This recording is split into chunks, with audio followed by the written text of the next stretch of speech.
So this should look familiar. Would you agree? Check.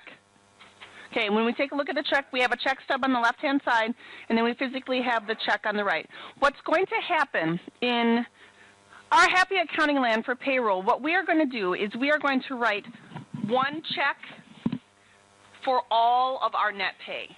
So when we look at our payroll register that we learned about in the last section, we had the total of net pay. We're going to write one check out for that total of net pay from our regular checking account, like the one that we pay for our supplies and our accounts payable, all of that. And then we are going to take that check and deposit it into a separate checking account that's going to be where we write our payroll checks from. So we have two separate bank accounts for our business. One general account that we pay bills with and deposit our receipts in, and another checking account that is specifically just for payroll. Why would a business have two separate checking accounts like that?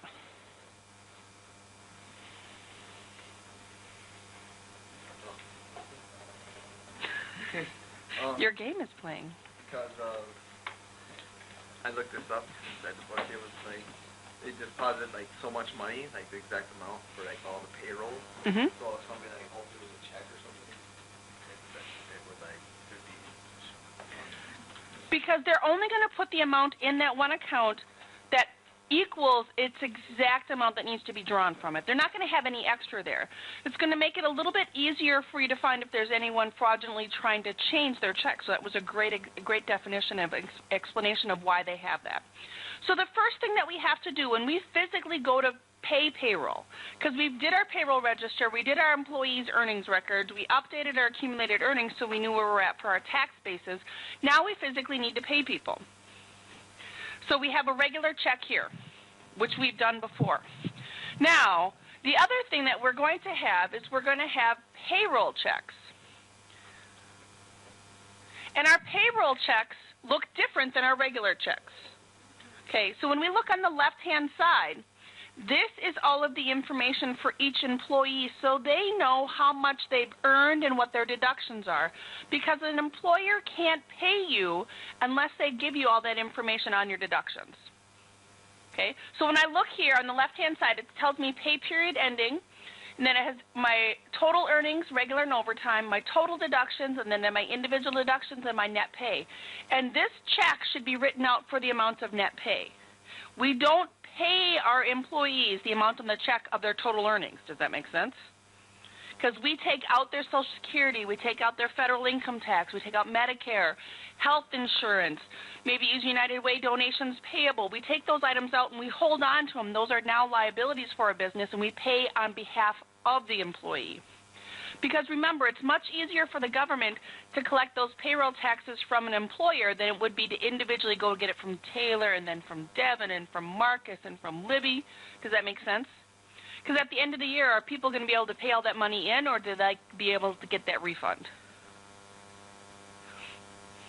Think about when you file your taxes. Aren't people usually excited when they get their refund? Okay. So we have to, when we write our payroll checks, do two steps. One check for our entire payroll, and then individual checks for each employee. Okay. Now, some businesses don't physically write checks anymore. What do? Direct deposit, is that what you said? A debit, okay. EFT, which stands for? That is worth a Jolly Rancher. That was from several chapters ago. Ready? So, why would businesses do EFT or direct deposits instead of writing out a check?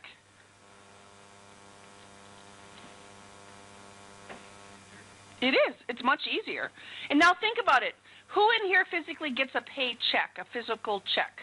I get a check, but it says, like, you can't cash it kind of thing on it. Because it's been direct deposited for you. So it looks like a check, but it's not really. So it's like the check, but not valid. Okay. Do you get a check? I got a check this summer, but it was like cash. Okay. You get a check? Both? Now, when you get a check for a job, isn't it a little bit, because you get the check, but then you actually have to go to the bank and you have to deposit it. So it's kind of a lot more work when you get a check because you physically don't have that. Especially when you get paid on Friday and the bank doesn't open again until Monday. That's true. Yeah, but when your business opens at like 7. Yep. Yep. So there's advantages and disadvantages. Now, the banks really like direct deposits for employees because guess what they know? No matter what, when they get paid, the money's going to go into their bank account right away. And you can get advantages because your employer does direct deposit versus physical checks. Because the bank knows no matter what, on these days, there's going to be money put into your account, unless you lose a job, but that type of thing. They know, and that way the bank knows that if they have any fees or service charges, they're going to be able to get that money right away. So oftentimes, if you have direct deposit accounts for your payroll, they'll actually give you lower interest rates and things like that as an incentive because it's easier for them. The other thing is they don't have to have as many people working the counter to physically deposit the checks, those types of things, so it actually saves them a little bit of time because it's all done electronically. Should you double check, though, that the amount deposited is the correct amount? Okay. Could you go through, the other thing that people do is if there's direct deposit, they can also set it up with your financial institution that on the day that you get a deposit for your check, you can have part of it, the bank will do automatically for you, put part into savings. You just say that, like this month, you deposit it into checking, and then I'm going to say I'm going to take $50 of it and put it right into savings. And you don't have to transfer it. They just know on these dates that's what's going to happen. I don't know if they'll do a percent, but I think they would always do a set amount. Because a set amount is easier to set into a computer system instead of a percent. But people can come back later and say, oh, that's a bigger percent than what I really wanted because my check was bigger. So a set amount, you always know what it's going to be, and it's easier to come in that way. Because otherwise people will say, oh, I didn't really mean that much percent because my check was so much larger. So the amount that you put in, yes, you can. And that would be something I would go into the bank and say, hey, I'm looking at setting up an automatic transfer. And that's really what it would be called. On a certain date, I want to automatically transfer money from this account to that account and do it every month. Okay? What's that? Yours does that? Pretty nice, right? You don't have to worry about it. You're like, yep, done. Good to go. So for this assignment, we have one regular check and we have 2 payroll checks because down here we have a payroll register. And we're going to be writing our checks, all of our information, we're going to be getting it from that payroll register. Okay, and again, that was the first thing that we learned about in the other day, is making sure that we knew how to complete a payroll register.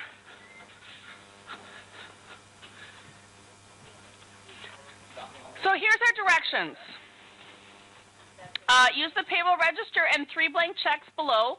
We have 1 general account check and 2 payroll account checks. I'm going to guide you through the following examples. Prepare the antique shop's general account check for the pay period ended July 15th. The payment date is July 15th. Balance brought forward from the previous check is $16,542. The payroll account number is 0639583, and sign your name as the manager of the antique shop. So when we fill out a regular check, it's available for you, Jordan.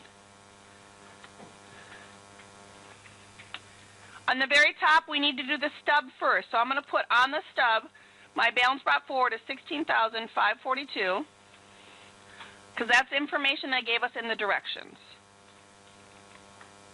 Okay? We always fill out the stub before we fill out the check. So I'm going to start at the very top, and I need to fill out the amount of this check. And where I get the amount of this check, I alluded to it before, is truly the total of net pay from right here. They also did give it to you in directions.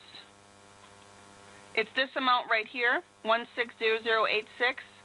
So I'm going to write 1 check from my general account from the total of net pay of $1,686.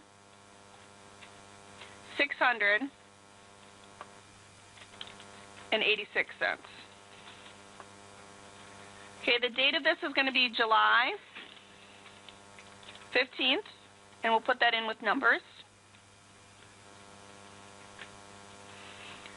And we're writing this check to the payroll account. So the account title is payroll account, and then here I have to put in the payroll account number, which is 0639583. So it kind of breaks it into two lines. So physically, we are really writing this check to another bank account title. So it's no different if I wanted to write a check to Michelle, I would just write in Michelle Winiger. So who we're writing this check to is another account called payroll account and then the account number, and that number is given to us in the directions. And this is for payroll for July 1st to the 15th.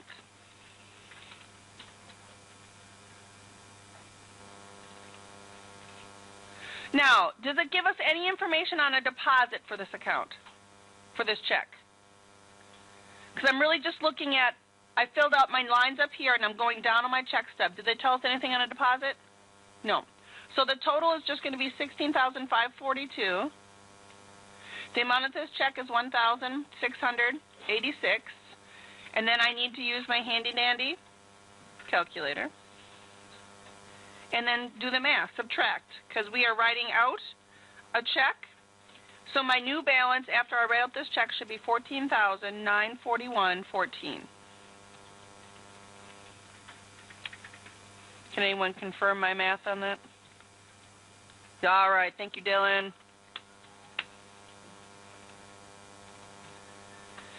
So that's the stub. Now I'm going to fill out the actual check. So on the check on the right-hand side, I'm going to start at the top, and it's going to be July 15th. We're going to make it payable to payroll account 0639583, and it's going to be for $1,686. I put the numbers after the dollar sign. The next line below, I'm going to put it in words. And then you are going to sign, so it's going to say student's name, because they said you've been authorized to sign checks.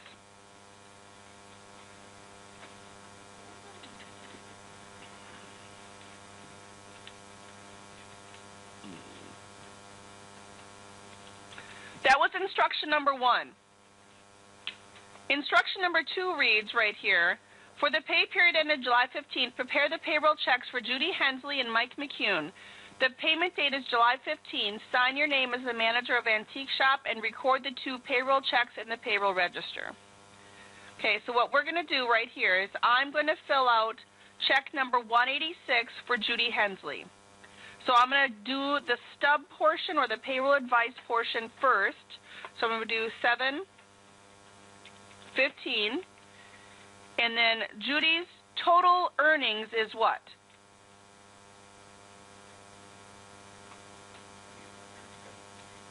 No, total earnings. Total earnings. 1,079. Okay, where did I get that from? I really have the directions up, and it's right here in my payroll register, my total earnings right here. Abby, can you put your phone away, please? Thank you. Now, below that, I need to put in my regular earnings, which is 1,040, and then my overtime, which is 39. Okay? So really, I just have my earnings section of my payroll register. The next part is going to be my deductions, and my total deductions for Judy Hensley is $205.55. Do you see that in your directions? So Judy's income tax is $48. Social Security is $66.90.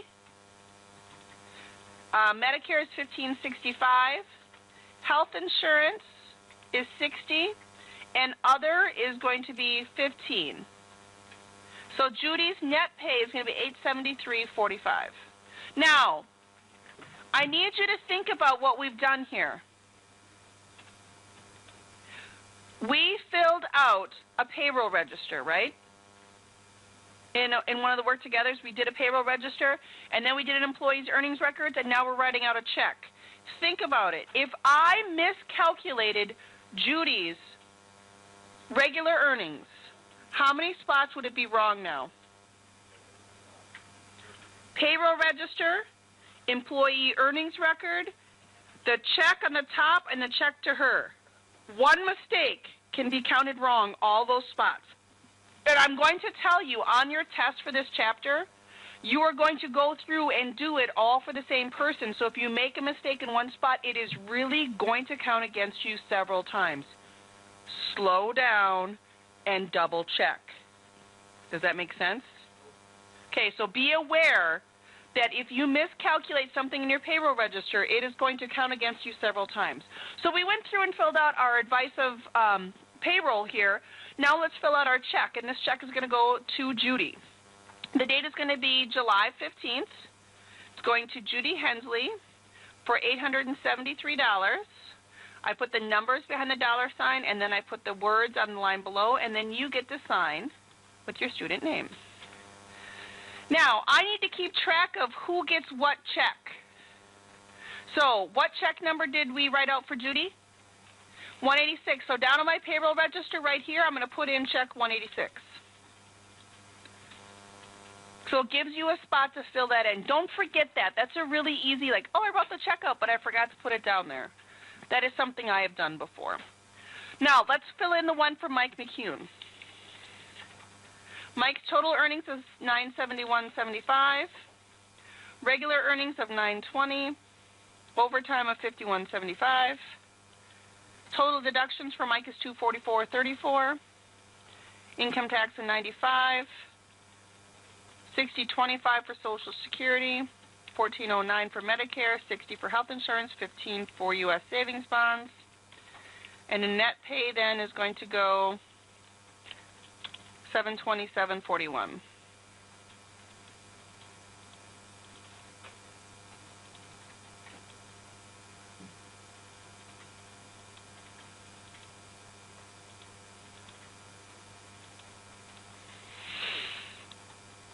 The last step that you do is fill in check number 187 on your payroll register.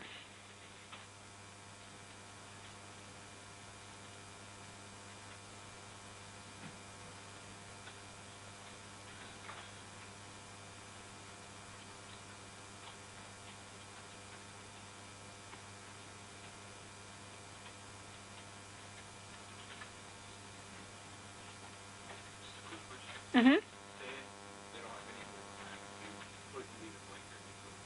I should tell you in the directions, is there a note on there? Like right above that first check? No, up, mouse up, note. Okay. Because I don't remember what it tells you to do, so it usually should tell you per assignment whether or not to put a V in or leave it blank or a 0. And what did it say? Type of 0. Okay. When you take a look at your outline, I just turned on for the week of what's going on. Again, I'm not going to be here tomorrow, so a couple of things that you're going to be able to work on for tomorrow is your study guide is due tomorrow at the end of class. Also tomorrow at the end of class is Chapter 12, Application 5, which is based on what we did today. Your outline. Several of you have not started your outline. That was given to you last week. I gave you a day to work on it. Tomorrow, I expect people to work on it. It is due tomorrow sometime. I'm not here, so physically, as long as you turn it in to me with tomorrow's date, it'll be considered on time. Does that make sense? So go through and do that. You're going to find a lot of concepts for your test. You're going to be helpful when you read and complete your outline. I can't read the whole text to you. You don't want me to. But you need to get some of those additional information, like the tax-based things. Get that, read about that, and do your outline. Watch your vocabulary. Okay, but there are 4 sections to this chapter. So that is 40 points right there, and then there's 10 points for vocabulary. So this outline is 50 points. Bring your book with and do that. I also do have turned on for you next week, Monday, I have the mastery problem due. I will be here on Monday to see if we need help, and I will change dates if we need to. I have Tuesday, the challenge problem. And then I have the test set for Thursday. Why do I have the test set for Thursday?